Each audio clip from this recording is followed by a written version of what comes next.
지난 시간에 육식갑자까지 했다. 육식갑자.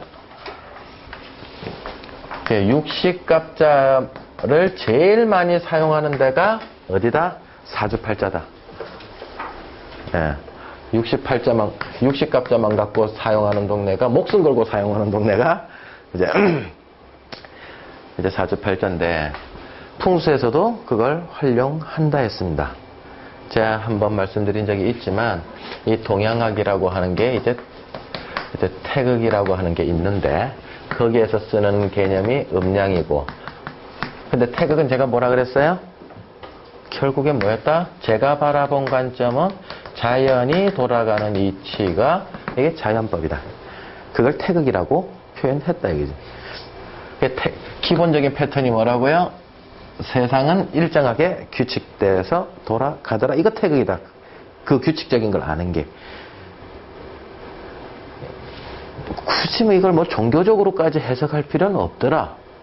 그러니까 법이다. 그럼 뭐 부처님 쪽에서는 뭐 깨달음이라 할 수도 있을 거고, 그죠? 세상 돌아가는 이치를 알았다. 뭐 기독교에서는 하느님을 진실로 알았다. 뭐 이렇게 생각할 수 있겠지만, 그렇게까지 종교적으로 확장할 필요는 없고, 그냥 태극이다. 뭐다? 아, 자연법이다. 그 자연을 바라보는 이치를 2개로 나누고, 자연을 바라보는 이치를 4개로 나눈 것이 사상이고, 그 다음에 8궤고, 64궤고, 세상을 바라보는 관점을 5행으로 바라보고, 그 다음에 간지로 보고, 육식갑자로 보고.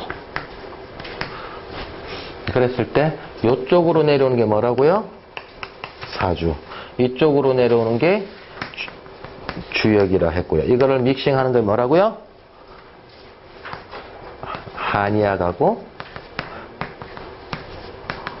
풍수가 이거를 믹싱해서 쓰더라. 근데 폐철에서는 더 많이 쓰는 글자들이 육식갑자와 간지를 폐철에서 더 많이 쓰므로 이걸 더 많이 쓴다. 이 라인은. 이 라인을 더 많이 쓰므로 이것부터 공부하겠다. 자, 그러면 여기에서 지금 사주도 나오고 그러는데, 거기 교재에 있듯이 62페이지 교재 밑에 있듯이 사주와 팔자는 같은 말이다.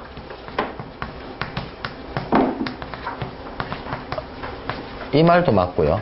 사주는 바꿀 수 없지만 팔자는 바꿀 수 있다 라고 하는 말은 또 좀 다른 의미가 생겨버리는 거예요. 이상하죠. 근데 둘 다 맞는 말이다. 그치? 어떻게 해석을 해야 되느냐면, 사주팔자는 이 육식갑자가, 갑자월축 병인정묘가 년에서 갑자년에 태어나서 월에서 뭐 병인월에 태어나고,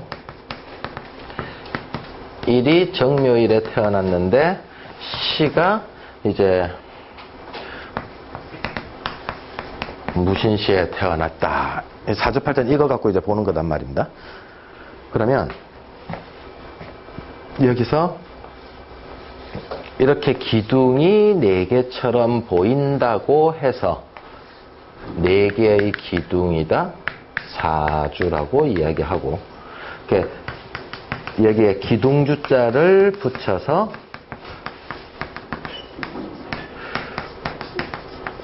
년주 그럼 이 글자를 이야기하고, 월주 그럼 이 글자 이야기하고, 일주 그러면 정묘일을 이야기하고, 시주 그러면 이쪽에 있는 2 글자를 의미를 해서 4기둥이라는데, 그 안에 글자가 총 몇 개가 있더라? 8개가 있더라 해서 요걸 팔자라고 이야기를 합니다. 요럴 때는 사주와 팔자는 완전히 같은 말이다. 수학적으로는 합동이다. 예. 근데 사주는 못 바꿔도, 타고난 사주는 못 바꿔도 팔자는 바꿀 수 있다. 여기서는 이제 완전히 다른 의미로 쓴다 이 소리겠죠. 이때 사주는 뭐에 대한 용어냐면은 이 이야기예요. 타고난 사주는 못 바꾼다 하는 건 이 이야기고요. 여기서 이야기하는 팔자는 한자 역시 맞지만, 팔자 맞지만 어디에? 위패에 쓰는 말. 현고, 학생, 부군, 신이 8글자. 근데 보통 학생 이랬으면 벼슬을 같이 못하고 죽은 사람을 이야기하는데 묘비명이나 족보에 그리고 위패에 요즘으로 치면 5급 이상 사무관이요. 사무관 이상 4급 5급 사무관, 4급 서기관, 3급 부의사관 뭐 이런 식으로 그 일정 직급 이상인 사람은 묘비명에 그거를 관직명을 쓴단 말입니다. 관직의 명을. 그러면서 자기 이름이 그 현고, 학생, 부군, 신에서 학생이란 글자가 빠지는 동시에 다른 직함이 들어간다는 얘기예요. 살아생전의 벼슬이. 그래서 우리가 남명 조직 선생님 그거 갔더니까 뭐라? 추증, 영의정, 의정부, 우참찬 뭐 어쩌고 저쩌고 쫙 위에 관직명을 쓴 다음에 밑에 남명 조직 선생 지묘 딱 나왔잖아요. 위에 이만큼이 열몇 자가 관직명이라. 이성계 같은 경우는 27자인가 그렇고요. 태조 이성계는. 고려 태조 왕건은 50석자예요. 무슨 태왕 지묘 있잖아요. 그죠? 중국에서도 받고 한국 왕실에서도 지어주고 신하들이 지어주고 막 이래갖고 50석자라. 태조 왕건이는. 시호명이요. 쫙. 살아생전에 제가 타고난 사주는 태어날 때 엄마 뱃속에서 태어날 때는 이 사주는 못 바꾸지만 생년월일시는 못 바꾸지만 살아서 얼마나 열심히 살았고 얼마나 높은 직위까지 올라갔느냐에 따라서 팔자는 묘비명에 바뀌고 위패에 올라가는 족보에 올라가는 그 8글자는 바뀔 수 있다 이 소리예요. 그럼 남자만 바뀌어요? 여자도 바뀐다. 여자가 맨 처음 죽으면 뭐라고 해요? 유인. 우리 죽을 때 여자 죽으면 유인이라고 적잖아요. 그죠? 여자라. 근데 이 유인이라는 게 무슨 말이냐 하면 여자로서 부인이 와이프요. 부인의 어떤 부인이에요? 종구품인 서방의 와이프 직함이 유인이에요.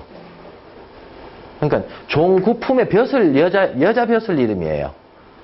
그럼 살아생전에 한 번도 벼슬을 못 해본 서방 옆에 살다가 아무 직함도 없이 죽는 게 그러니까 안타까워서 죽은 다음에라도 이 사람을 종구품의 와이프로서 올려주는 거예요. 말단 공무원이라는 것까지 인정해 준다 이거지. 그러니까 죽은 사람 소원도 들어준다는데 우리 그런 정서 많이 갖고 있잖아요. 죽은 다음에 한번 업그레이드 시켜주는 거다. 그래서 유인 2글자가 나중에 부인이라고 하는 걸로도 바뀌죠. 남편 직급이 올라가면. 그 다음에 숙부인이라고 하는 것도 올라가고요. 그 다음에 부인 중에 최고의 직함이 있죠? 정경부인이라고. 그러면 2글자가 3글자로 바뀌게 되고 더 올라가면은 4글자로까지 바뀌어서 팔자가 바뀌게 된다 이 소리예요. 8글자에서 9글자, 9글자에서 10글자. 그래서 파주에 가면은 파주에 내가 여기 사진 있나 보자. 한번 볼게요.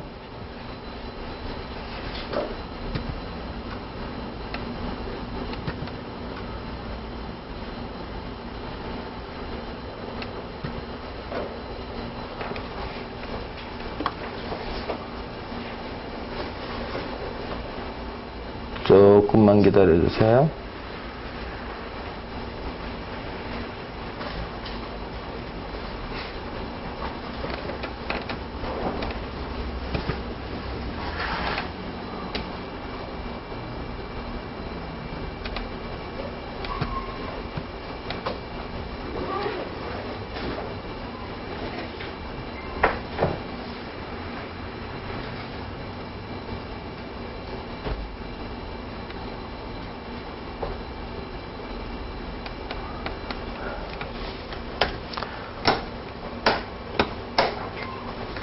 잘 보입니까?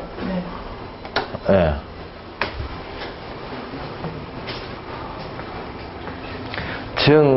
숭정대부 의정부 좌찬성 행사헌부 감찰 덕수 이공위 원수지묘. 이 사람의 묘비명에 올라가는 글자는 이만큼이에요. 죽이죠. 그죠? 예. 그 옆에 마누라라. 예? 그 옆에 마누라는 정경부인 사임당 평산 신씨 부 이래져 있거든. 누구예요? 신사임당 부부예요. 그러니까 이 여자도 이만큼이 길어 10석자까지 진짜 빼고라도 정경부인서부터 12글자라 했나? 둘, 넷, 여섯, 여덟 12글자 되는 거예요. 같이 들어가 있다 이 소리거든요. 예. 그러니까 살아생전에 이거 한번 받기가 쉽다. 야, 이 진짜 어려운 겁니다. 예. 숭정대부가 이게 정이품인가? 예, 아주 높아요. 그 다음에 의정부의 좌찬성으로 올라가서 행사헌부에 있다가 그 다음에 관찰 덕수. 와, 죽이는 거예요. 그죠? 관찰. 예, 덕수 이공 위 원수지며 이원수다. 예.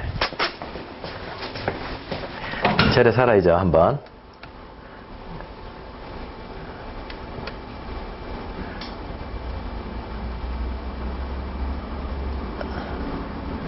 여기 아마 이율공 묘일 거예요. 아들 거. 예. 숭정대부 의정부 좌찬성 행 통헌등랑 사헌부 감찰 이공 정경부인 평산시씨 합장님. 이 평산시도 요 와이프도 평산시씨가 이율곡에게 요 이율곡 묘거든요.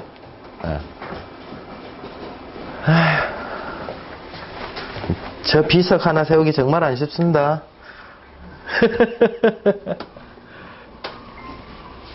그래서 요때 팔자는 묘비명에 적히는 거예요. 저걸 왜 칼이 없습니까? 예? 비석을 왜 칼? 갓을 안 씌웠네요. 그거까지는 잘 모르겠습니다.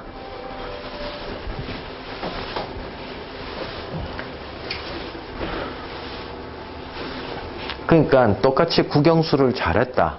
팔자를 보니까 사시도 필사할 수 있고 의사도 필사할 수 있는 팔자다. 공부 잘하니까 뭐 국영수 다 잘할 거고 어느 쪽으로 애를 만약에 부모가 욕심을 부린다면 사시 보내야지. 예.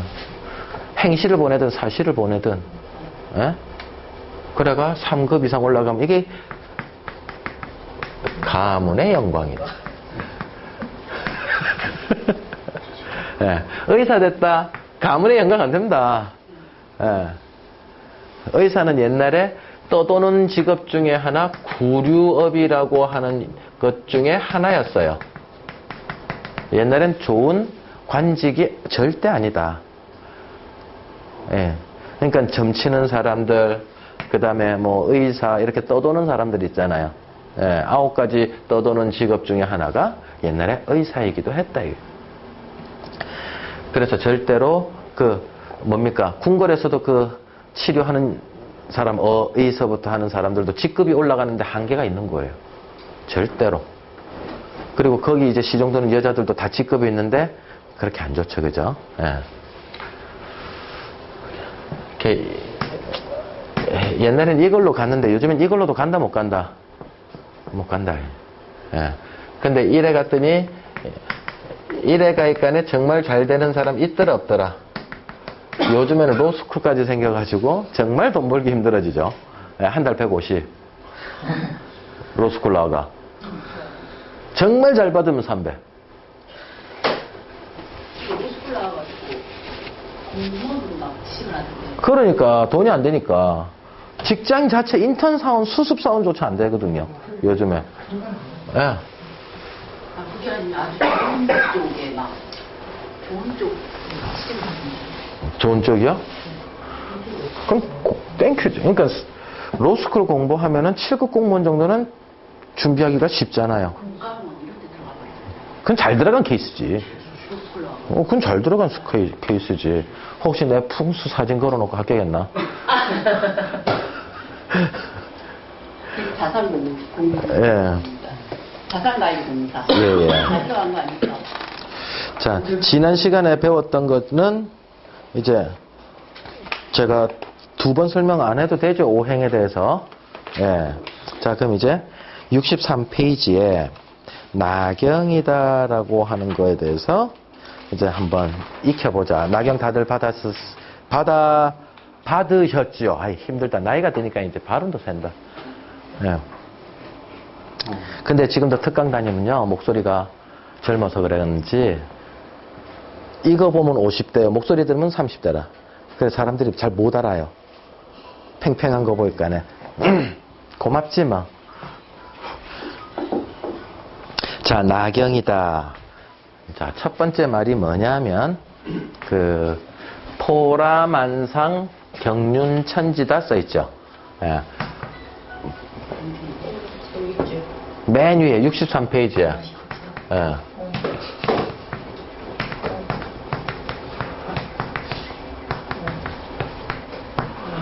포라만상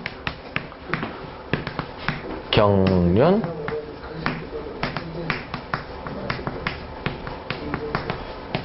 천지다예요. 자, 그럼 포라라고 하는 말은 이 그물을 포함했다, 그물로 덮었다 이 소리예요. 예? 이렇게 묶었다, 덮었다 이런 뜻이거든요. 포라라는 게. 이게 포자가 포함한다라는 뜻이고요. 이건 이제 그물이단 말이야. 비단나자 쓰기도 하는데 비단으로 덮었다. 뭐를? 만상이라 그랬죠. 만상. 만 가지의 상이다. 예, 그 만물을 덮었다. 만물을 묶어서 이런 뜻이죠. 근데 제가 말했을 때 이 상이라고 하는 건 뭐라고요? 세상 돌아가는 어떤 그거의 본질, 엑기스, 이게 상이라 했습니다. 그래서 저는 이제 코끼리 상자로 이제 이렇게 쓰는데, 우리가 코끼리 상자도 이 글자를 쓰잖아요. 그죠? 예. 부처님, 코끼리를 보고 부처님의 본질을 의미하는 거 아닌가. 저 혼자 그렇게 생각합니다. 자, 만물을 묶어서, 뭐를? 경륜. 이건 경영한다예요. 무엇을? 천지를, 세상을. 자, 그럼 경영은 누가 해요? 통치자가 해요. 통치자가 가불병정이라고 하는, 가불병정이라고 하는 자축인묘라고 하는 거를 천문학을, 결국엔 천문학이잖아요. 천문학을 연구하여 언제 농사 짓고 언제 태풍이 오고 언제 파종하고 언제 추수하고 하는 것들을 해서 세상을 경영하는데 쓰라 이 소리라. 이해됩니까? 예. 네. 그거를 시간적으로 보면은 1년을 12달로 24절기로 나눈 것이요.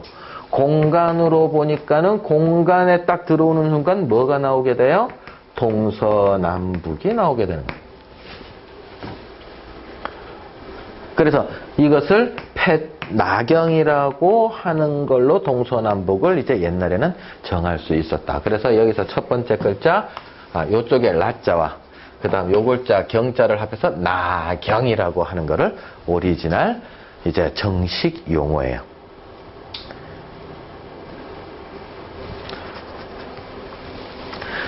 근데 요게 속명이 있죠. 나경의 속명을 또 다른 말로 폐철이라고 한다. 폐철.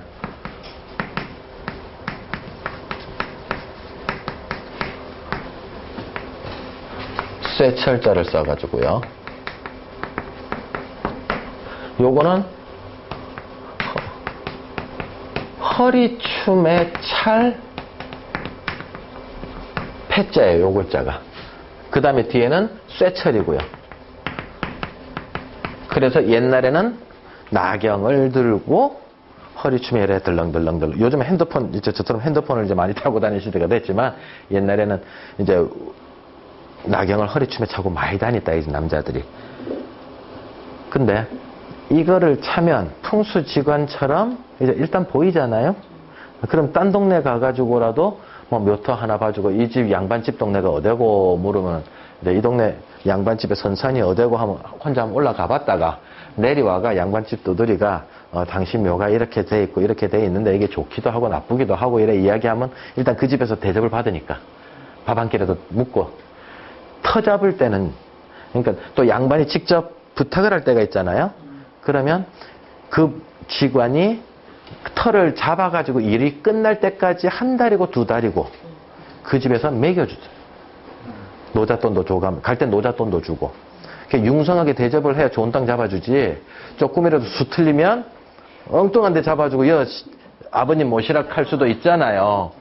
그러니까 주도권이 직관한테 있다 보니까 옥수로 대접을 잘 받는 경우도 있었대. 그러니까 결정권이 누가 있어요? 지가이가 있잖아. 그 물건을 깎을 때도 요즘 세상에서 물건을 깎을 때도 옷은 지금 매장에 걸려있는 옷을 깎을 때 이건 마음껏 최대한 깎아도 된다 안 된다? 된다. 이 상품은 안 변하니까 이 과일은 안 변하니까 이 과일 가지고 쇼 붙이고 최대한 깎는 게 이익이다 이거지. 저 사람이 절대 안 팔 거. 판단 소리 뭐예요? 이익이 남으니까는 돈 빼고라도 남으니까 어쨌든 팔 거니까 우리는 최대한 깎는다. 그 품질이 변하지 않는다면. 근데 품질이 변하는 게 있죠. 선생님, 우리 집 이거 타입 좀 공사해 주세요. 냉장고 이것 좀 뭐 고쳐주세요. 그 사람 테크닉에 의해서 나중에 또 AS를 불러야 될지도 모르고 금방 고장이 나야 되는. 그죠? 풍수지가는 이 후자라. 주도권을 기술자가 갖고 있었을 때 이건 값을 함부로 못 깎는단 말이에요. 그래서 기술자랑 왔었을 때는 대략 가격만 정해놓고 얼마 정도겠구나 해놓고 나중에 공사 다 끝나면 후려치는 게 맞죠? 예. 예? 그러니까 인테리어 공사업자 같은 경우에도요. 맨 처음에는 자기는 벌써 머리 돌아갔거든요. 저거는 3,000 든다 생각했는데도 견적 딱 뽑아줄 때 뭐라 해요? 2,500 든다 하거든. 그럼 딴 집보다 싸잖아. 그래 놓고 가는 과정에 계속 추가 200, 300, 300, 300, 300 올라가서 3,000 꼭 이상을 받아낸다 말이다. 왜? 중간에서 수도 베푸면 어찌 돼요? 다른 사람이 와갖고 하면 돈이 더 들으니까 4,000 이상 들어보니까 울며 겨자 먹기로 추가 되면서 갚는 거예요. 그래서 돈을 깎을 때 안 깎을 때 그죠? 남들 다 아는 이야기인데 해보다 그죠?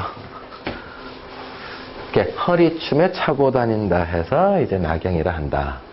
자, 여기에 또 하나 나오는 단어가 있죠? 지부집주. 이게 우주인데 이 우주라고 하는 뜻이 서양 개념하고 같다 다르다? 다르다. 그러니까 서양 개념은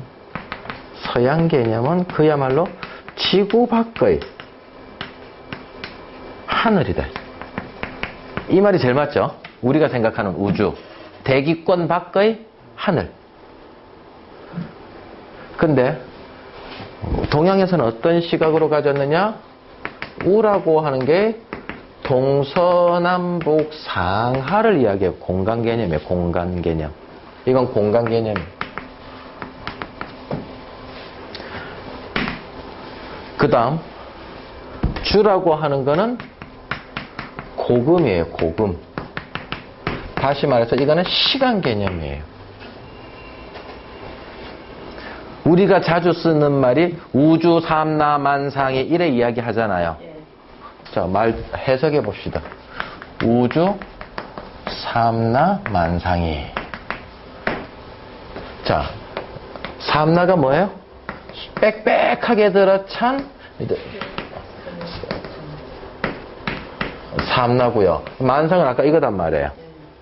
그러니까 지구 밖의 하늘에 모두 덮여져 있는 만상이라는 거, 이건 우주 밖의 이야기겠죠. 서양식으로 해석하면. 근데 동양식으로 해석하면 어떻게 돼요? 동서남북 상하의 옛날부터 지금까지 모든 덮여져 있는 모든 것들, 이렇게 해석하면 요래 해석하는 게 맞지. 갑자기 우주, 지구 밖에 하늘이라고 해석하면 이게 해석이 안 된단 말이야. 우주 삼라만상이라는 게. 근데 전부 다 이거에 대해서 설명해 놓는데 잘 없죠, 책에. 겨우 이상한 책 찾아보면 탁 나온다니까. 예. 이렇게 동양 시각의 우주와 서양 시각의 우주는 아예 다르게 썼다.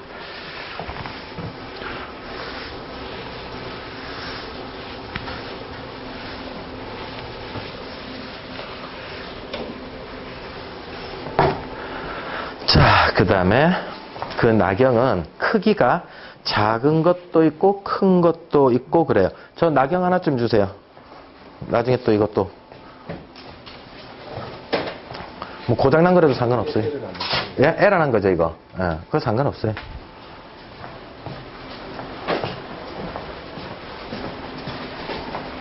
이거 어디다가 이래 놓으면 좀 잘 보입니까? 딱 붙이가? 안 그러면 요다 붙여놓을까요? 이게 더 나아요. 이게 더 나아요? 자, 이랬을 때 여기에 여러 가지가 있는데 동그라미가 일단 몇 개 있다? 동그라미가 총 13개 있어야 정답이에요. 13개까지 만들어 보세요. 안으로 들어가서 13개가 되는가 보자. 밑에 쬐만한 점까지일 겁니다. 자, 여기서 안에가 제일 작은 원 있죠? 제일 작은 원을 1층이라 하고 그 다음 작은 원을 2층, 그 다음 작은 원을 점점점 커져가면서부터 층수가 올라가는 거예요. 오케이? 그러면 8개 글자가 적혀 있는 게 여기서는 1층. 그 다음 2층에는 한 글자씩만 적혀 있죠? 그게 2층. 그 다음에 3층은 한 칸 건너씩 적혀 있죠? 3층. 4층은 목화금수가 하나씩 적혀 건너뛰면서 있으면서 있는 게 4층. 그 다음에 빨갛고 파랗고 빨갛고 파랗고 섞여 있는 한 글자씩 큰 글자가 들어가 있는 게 6층. 5층. 그 다음 그 바깥에 노란색 연두색으로 되어 있는 게 7층. 작은 흰띠가 7층. 이해됩니까? 예, 첫 번째 작은 띠 흰띠가 7층. 또 넓은 연두색 황금색이 8층. 그 다음 큰 흰띠가 9층. 그 다음에 또 황금색 연두색이 10층. 그 다음에 까만색 글씨로만 되어 있는 게 11층. 그 다음에 점이 있고 없고 있죠. 점박이가 있는 게 12층. 그 다음 각도기처럼 숫자가 적혀 있는 게 13층. 이런 식으로 안에서부터 바깥으로 쭉 층수가 올라가는데 이거를 층이란다. 층. 그래서 요게 9 동그라미가 있으면 9층 폐철, 13개가 있으면 13층 폐철, 28개가 있으면 28층 폐철, 33개가 있으면 33층 폐철. 33층 폐철은 어찌 되겠어요? 커다란 접시입니다. 근데 그렇게까지 필요 없다. 예. 또 어떤 거는 5층 폐철도 있습니다. 막 생략된 게 있어요. 저는 5층 폐철을 봐도 다 응용이 가능한데 처음 배우시는 분은 이 정도만 갖고 하셔도 충분하다. 그래도 이게 좀 글씨가 크니까 조금 낫고요. 그 다음에 때끼리 좋은 게 이거 있죠. 이거 띠. 이거 돌아가는 것 때문에 무지무지 편해졌다. 이거 별거 아닌 것 같아도요. 이 빨간 띠 없이 사용하다가 이 빨간 띠 사용하고서부터 속이 풀려요. 스트레스가 팍팍 풀려요. 예. 자, 그런 건데 요거를 이제 하나하나 이제 안에서부터 배워나갈 거예요. 필요한 것들을. 안에서 이제 배워나갈 거. 1층서부터 이제 쭉 배워나갈 텐데, 여기는 제가 8개는 지금 이야기 안 할 거고요. 나중에 다 8개 이야기할 거고, 기준층이 되는 게 있습니다. 기준층. 빨간색, 파란색, 빨간색, 파란색 5층에 있는 거 있죠? 예, 5층에 있는 게 기준층이 돼요. 다 여기서부터 플러스 마이너스를 따지고 다른 데 찾아가서 어디 각도 계산하고 이렇게 된다. 13층 폐철에서는 5층이 기준층이 되고요. 이런 글자가 써 있는 게 기준층이에요. 어떤 폐철을 잡아도요. 9층 폐철에서는 이게 4층에 들어가 있고요. 요거보다 작은 거 있잖아요. 규모가 작은 거는 4층에 그 글씨들이 들어가 있어요. 그 다음에 큰 글씨, 뭐 28층, 33층들은 이런 게 7층에 들어가 있어요. 가운데 게 요게 어쨌든 기준층이다라고 하는 것까지는 알자. 그럼 우리는 기준층부터 일단 차근차근 해나가면 된다. 자, 그 다음 글자는요. 생각보다 몇 글자 없어요. 우리가 정말로 필요로 하는 글자요. 26글자. 26글자밖에 없어요. 어떤 글자냐면 가불병정 무기경신 임계 10글자, 자축인묘 진사오미 신유술해 12글자, 그 다음에 8개 글자가 4글자가 있어요. 8개 글자는 하늘을 뜻하는 건, 땅을 뜻하는 곤, 산을 뜻하는 간, 바람을 뜻하는 손, 요렇게 4글자. 요건 한자가 어떻게 되느냐는 하늘건, 땅곤, 그 다음에 산을 뜻하는 간자입니다. 간. 산을 뜻하는 간, 바람을 뜻하는 손이다. 뭐 찾아보면 주역해 곤, 주역해 곤, 주역해 간, 주역해 손, 뭐 이렇게 나오는데 요거는 산이라는 뜻이고, 이거는 당연히 하늘이고요. 이거는 땅이고요. 그 다음 하나는 산이고 하나는 바람이라고 일단 이래 애워 놓으세요. 나중에 다 써먹습니다. 그래서 요거 4글자를 써서 토탈 몇 글자밖에 없다? 26글자 정도만 뺑글뺑글 도는 거니까 그렇게 부담 안 가져도 된다.